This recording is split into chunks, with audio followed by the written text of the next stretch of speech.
کمیته دینی تاجیکستان برای پیشگیری افراطگرایی و تروریسم در اینترنت برنامه‌های مشخصی را راه‌اندازی نموده است.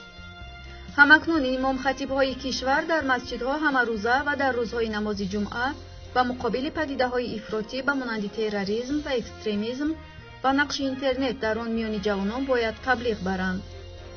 مسئولین کمیته دینی تاجیکستان میگویند ما برنامه‌های مشخص داریم.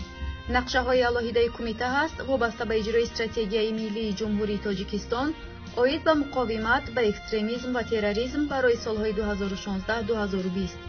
و چند نقشه‌های داخلی اداروی هست که هنگام ملاقات و واخوری‌ها در جماعت‌ها و هنگام دیدار با ساکنان منطقه‌های گوناگون انجام داده می‌شود.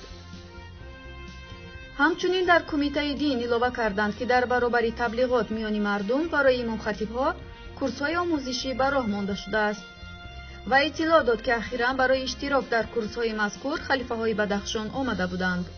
کمیته دین همچنین توضیح داد که سال گذشته کمیته برای جلوگیری از پدیده‌های افراطی به مانند تروریسم و اکستریمیسم کتابچه‌های مخصوص به نام اسلام مقابل ترور به چاپ رسانده میان مردم پهن نمود. گفتنی است هرچند حکومت کوشش می‌کند توسط امامان مسجد علیه تروریسم مبارزه برد، تأثیر این کوشش‌ها خیلی کم مشاهده می‌شود. در مساجد کشور اکثرا علمای اسلامی دارای آبروی اعتبار را از مقامشان سبکدوش نموده، حکومت به جای آنها شخصانی کم اعتبار و بی آبروی خبرکش و مورد اعتماد حکومت بودگان را جایگزین آنها کردند.